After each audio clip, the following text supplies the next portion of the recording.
Happy Thursday. I think it's Thursday.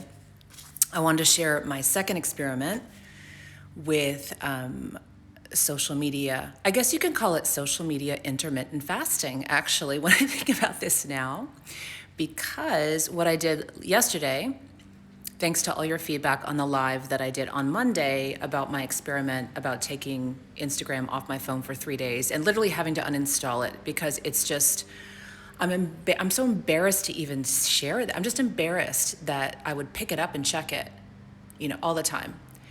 And so if you want context on what I'm talking about right now, you want to go back and listen to that live from Monday. So that was my 3-day experiment. I loved your comments. I loved all the things that you shared that you're doing. And I want to share what I did yesterday because I think we need some group support here.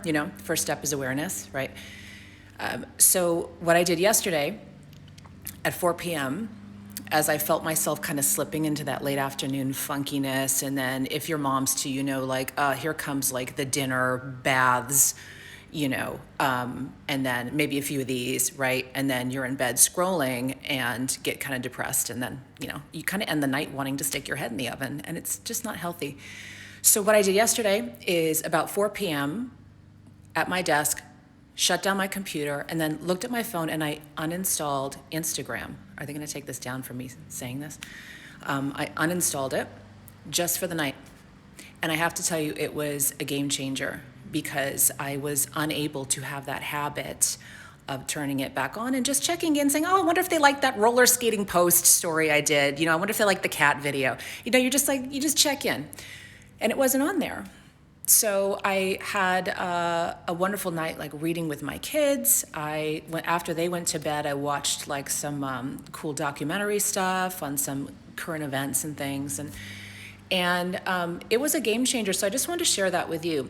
And the comment I love the best, I'm sorry I don't have your name right on hand, but someone was writing on the post from Monday that they made sure to consciously replace that time that they were not on social with something supportive, fulfilling, powerful. And so for me, that's time with my children. It's reading or listening to healthy, inspiring, enlightening material.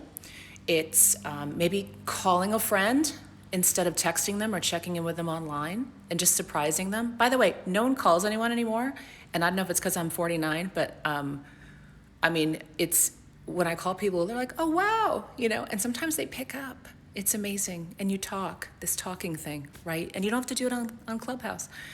So my lateral shifts, I started making a list of these lateral shifts. There's so many diet metaphors I can use now, or analogies, right? So this social media kind of intermittent fasting, right? You turn it on, and then you know when to turn it off, and then you turn it on again. Well, you know how nutritional coaches will recommend making these lateral shifts. If you're going to give up dessert, maybe replace it with fruit or something just to kind of keep your habit less traumatic. You're not just unengaging completely and sitting there staring at the wall. So think about fulfilling things, wonderful things.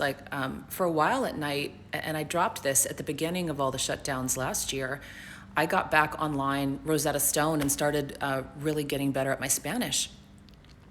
So think of something like that you could consciously make that lateral shift and use this time for. I had some notes for you here. I also let me know in the comments.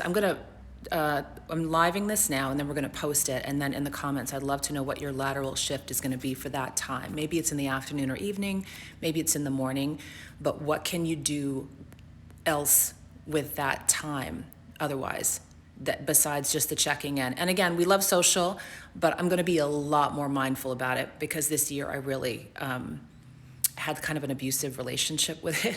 I felt a bit controlled. And the other note I had was, oh, this is the cutest thing. So 2 more things. Brett is also here on IG, and he's like, you were just looking amazing in these lives. And he didn't know that Instagram has filters. And I opened my mouth and told him, and I should not have told him that. It's just so sweet. This is how our men see us. And you have to remember that, ladies, like they see you like this all the time. And I'm thinking, what about like the sparkle filters? Maybe he just sees me sparkly. Like maybe from the moment he met me, he sees me with a sparkle. So they don't need to know everything, you know? They don't need to know everything you're doing all the time. So I just thought that was sweet. I'm wondering if your partners didn't know that either, and they just think you're like ultimately almost flawless. And then I had a question from someone who I did think received my profound insight and yet also wanted to know my lip color. This is why I love you, ladies.